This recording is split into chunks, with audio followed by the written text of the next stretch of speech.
Us now live to listen to the briefing of the Ministry of External Affairs. Let's go across.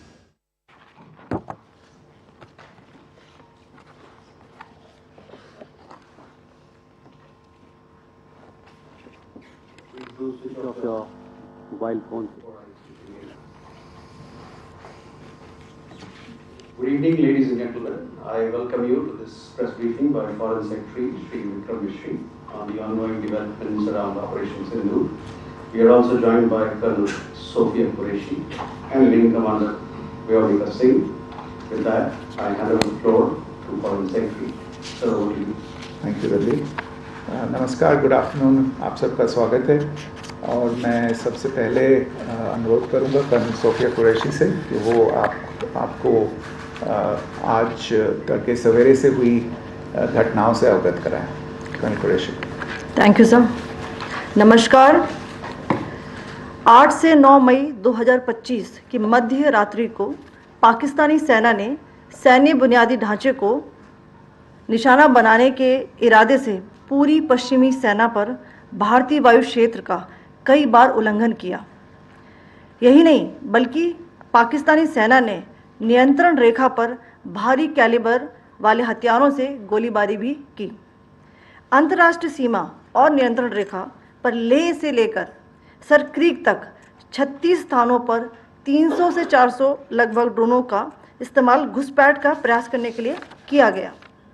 भारतीय सशस्त्र बलों ने kinetics व non kinetic साधनों का उपयोग करके इनमें से कई ड्रोन्स को मार गिराया। इतने बड़े पैमाने पर हवाई घुसपैठों का संभावित उद्देश्य वायु रक्षा प्रणालियों का परीक्षण करना और खुफिया जानकारी इकट्ठा करना था। ड्रोन के मलबे की फॉरेंसिक जांच की जा रही है। प्रारंभिक रिपोर्ट्स से पता चलता है कि वे तुर्की के असीस गार्ड सोंगर ड्रोन्स हैं। इसके उपरांत रात में पाकिस्तान के एक सशस्त्र यूएवी ने भटिंडा सैन्य स्टेशन को निशाना बनाने की कोशिश भी की, जिसे पकड़ा गया और उसे निष्क्रिय कर दिया गया। पाकिस्तानी हमले के जवाब में पाकिस्तान में 4 हवाई रक्षा स्थलों पर सशस्त्र ड्रोन्स लॉन्च किए गए। इनमें से एक ड्रोन एडी रडार को नष्ट करने में सक्षम रहा। पाकिस्तान ने जम्मू कश्मीर के तंगधार, उरी, पुंछ, मेंढर, राजौरी, अखनूर और उधमपुर में भारी कैलिबर आर्टिलरी गन और सशस्त्र ड्रोन्स का उपयोग करके नियंत्रण रेखा के पार गोलीबारी भी की, जिसके परिणाम स्वरूप भारतीय सेना के कुछ जवान हताहत हुए और घायल हुए। भारतीय जवाबी कार्रवाई में पाकिस्तानी सेना को भी बड़ा नुकसान पहुंचाया गया। इसके अलावा पाकिस्तान का गैर जिम्मेदाराना व्यवहार फिर से सामने आया। 7 मई 2025 को रात 8:30 बजे एक असफल अकारण ड्रोन और मिसाइल हमला करने के बावजूद पाकिस्तान ने अपना नागरिक हवाई क्षेत्र बंद नहीं किया। पाकिस्तान अपने नागरिक विमानों को ढाल के रूप में इस्तेमाल कर रहा है, जबकि उसे अच्छी तरह से पता है कि भारत पर उसके हमले से हवाई रक्षा की तीव्र प्रतिक्रिया होगी। यह भारत और पाकिस्तान के बीच अंतर्राष्ट्रीय सीमा के पास उड़ान भरने वाले अंतर्राष्ट्रीय उड़ानों सहित नागरिक विमानों के लिए सुरक्षित नहीं है। यहाँ स्क्रीन शॉट में पंजाब सेक्टर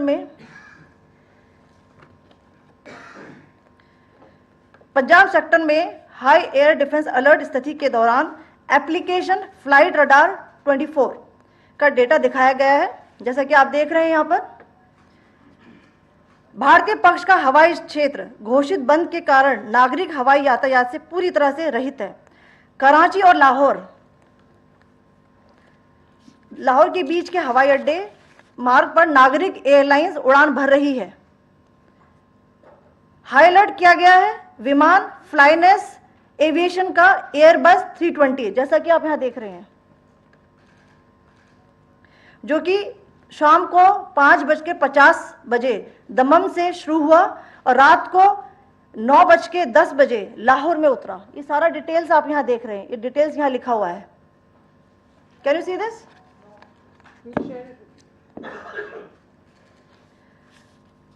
भारतीय वायुसेना ने अपनी प्रतिक्रिया में काफी संयम दिखाया और इस प्रकार अंतर्राष्ट्रीय नागरिक विमान सेवा की सुरक्षा सुनिश्चित की। धन्यवाद। जय Hind.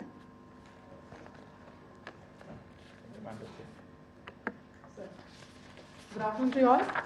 On the intervening night of 8th 9th May 2025, Pakistan military carried out multiple violations of Indian airspace along the entire western border with an intent to target military infrastructure. Pakistan military also resorted to firing of heavy caliber weapons along the line of control. Along the international border and line of control, drone intrusions were attempted from Leh to Sar Creek at 36 locations with approximately 300 to 400 drones. Indian Armed Forces brought down a number of these drones using kinetic and non-kinetic means. The possible purpose of these large-scale aerial intrusions were to test the AD systems and gather intelligence. Forensic examination of the drone debris is being undertaken. Preliminary reports suggest them to be of Aziz Guard Songa drone of Turkey. Later in the night, an armed UAV of Pakistan attempted to target Bhatinda military station, which was detected and neutralized. In response to the Pakistani attack, armed drones were launched at 4 air defense sites in Pakistan. One of the drones was able to destroy an AD radar.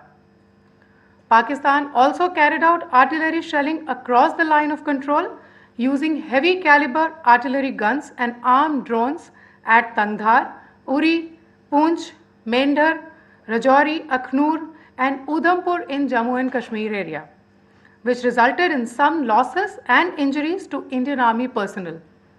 Pakistan Army also suffered major losses in Indian retaliatory fire. Additionally, Pakistan's irresponsible behavior again came to fore.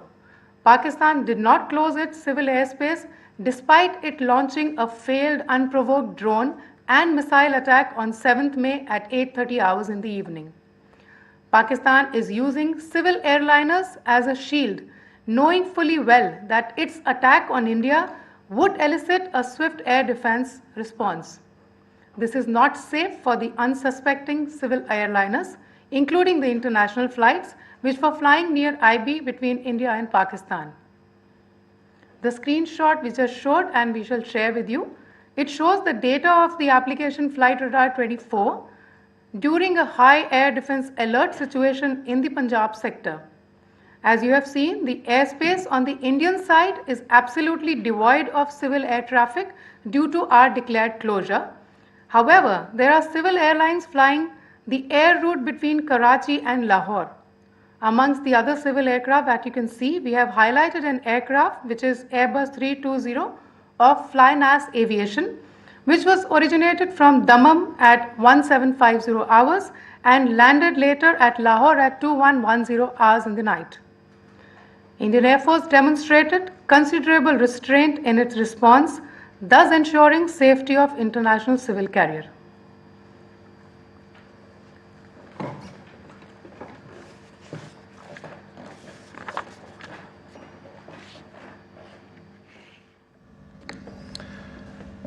Thank you, Colonel Qureshi, Wing Commander Singh.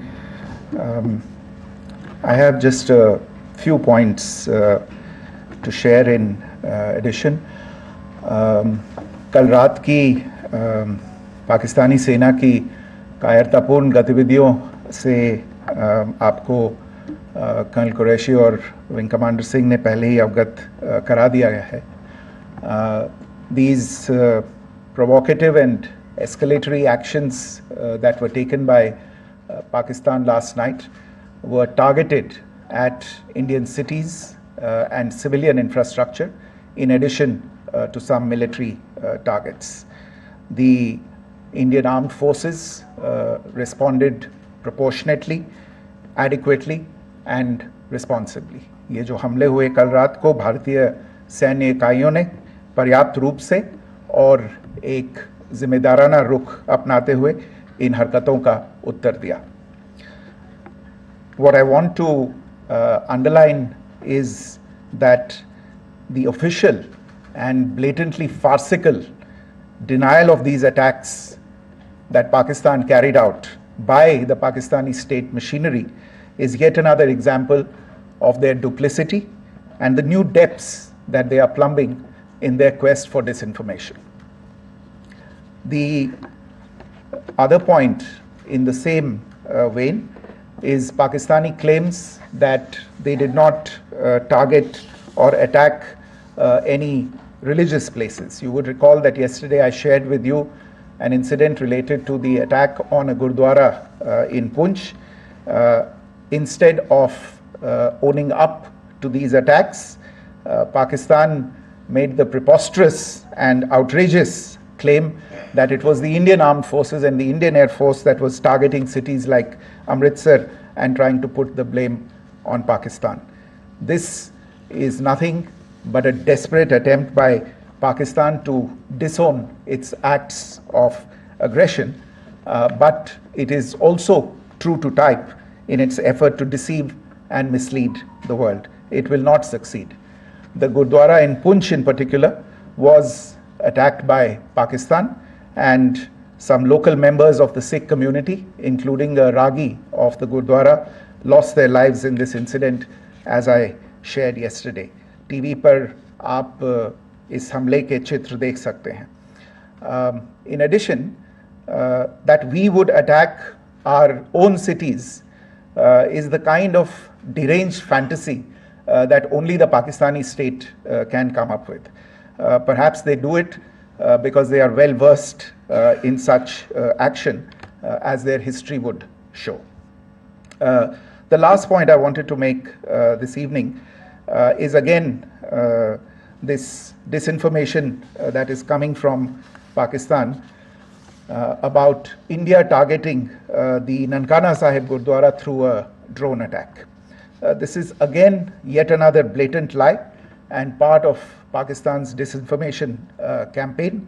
As we saw in the Pahalgam attack, Pakistan is again trying desperately to impart a communal hue to the situation with an intention to create discord. Again, we are not surprised. India's steadfast unity in itself is a challenge to Pakistan. Let me stop there. I have time only for a few questions and be happy to try and answer them. First, I call Siddharth. Siddharth, please. Hi, sir. I'm Siddharth from Beyond. So this is Siddharth, behind, please. The other Siddharth. yes. Hi, sir. I'm Siddharth from CNN News 18. Sir, I only want to know from you the status of Kartarpur corridor. Is it open or not? You can. I think you're all aware of the situation along the entire India-Pakistan border and the areas around the line of control. In view of the existing security scenario, the services of the Kartarpur Sahib corridor have been suspended till further directions. We'll update you as and when there is a change in the situation. You have a question here, Rishabh? So, good evening, Rishabh from Times Now. So, you spoke about religious places being hit in Jammu. There's another religious place which is Carmelite Nun church that has been hit. What do you have to say about it? If you can explain that. Yeah, actually, we do have some information about this extremely regrettable and condemnable incident.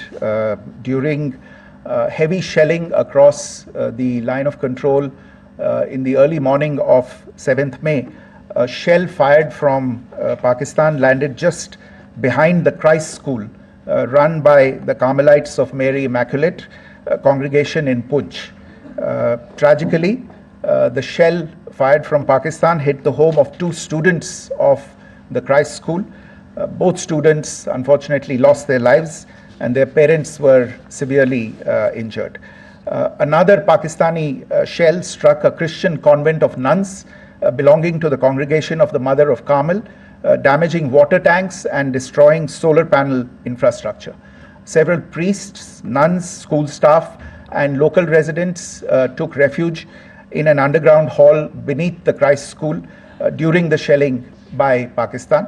The school happened to be closed at the time, fortunately. Otherwise, more losses would have occurred.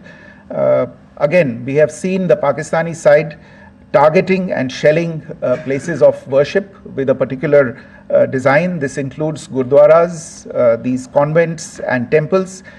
This is a new low even for Pakistan.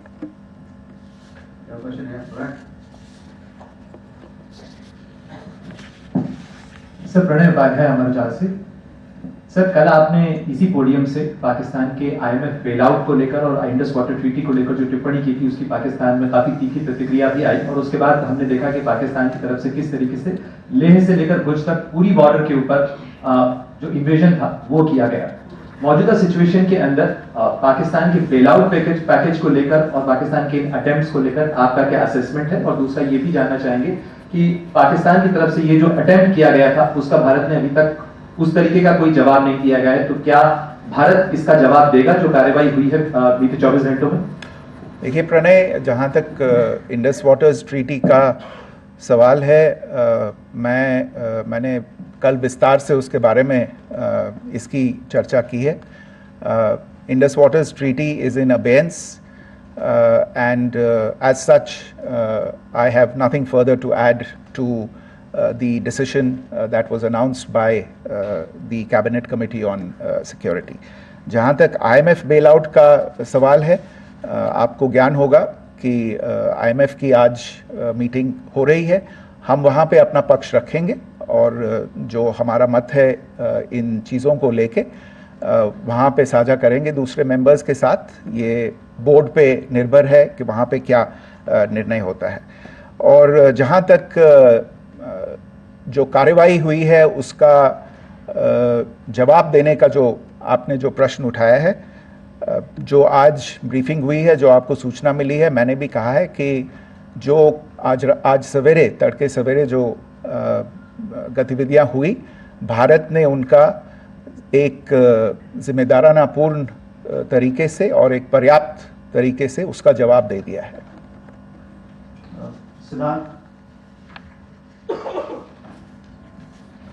Hi sir, Siddhant from Beyond. Sir, the External Affairs Minister has spoken to many of his counterparts around the world. Yesterday he spoke to the US Secretary of State Marco Rubio. So what were the key areas of conversations during that call? Yes, the minister had a conversation with the US Secretary of State. As you can imagine, the focus of discussions was the terrorist attack in Pahalgam and the response that India mounted after that on the 7th of May. The Secretary of State shared his thoughts on these developments with the minister. The minister deeply appreciated the US's commitment to work with India in the fight against terrorism, and he also underlined the targeted measures that India had taken in connection with Op Sindoor. The minister also underlined that India would firmly counter any attempts at escalation from there. But in follow-up to that, as you are aware, there have been a number of other conversations. The minister had a conversation with the UK Foreign Secretary, David Lammy, today. There too, the discussion centered around countering terrorism, for which there must be zero tolerance. And I understand just a short while ago, the External Affairs Minister has also spoken to the Foreign Minister of Norway, Espen Barth Eide, which was also focused on recent developments stemming from the terrorist act in Pahalgam. One last question, Sudeep. Sir, Foreign Secretary, thank you for doing this. Shri Ranjan from Bloomberg. Foreign Secretary, India had struck Bahawalpur the other day, which is also connected with the murder of one of us journalists, Daniel Ball. If you could give us an understanding of what exactly are the reports that you're getting.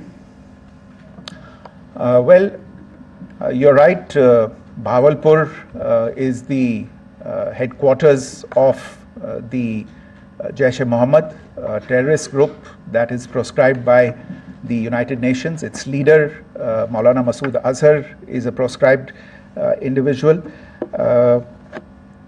It is, you brought up the connection with the tragic death or killing of Daniel Pearl of the Wall Street Journal. The Jaish-e-Mohammed was in some way directly or indirectly responsible for the death of Daniel Pearl. But the real connection is through Ahmad Omar Saeed Sheikh, the British Pakistani jihadi who was held in India but was finally released in 2000, and he was the person who lured Daniel Pearl to his eventually leading to his murder. So these are all obviously connected figures, connected individuals, connected institutions, and the attack on Bahawalpur, on that facility of the Jaish-e-Mohammed in Bahawalpur is, I would imagine, a fitting part of this unfortunate incident. Thank you all. Thank you, sir. With that, we come to the closure of this press briefing. Thank you very much.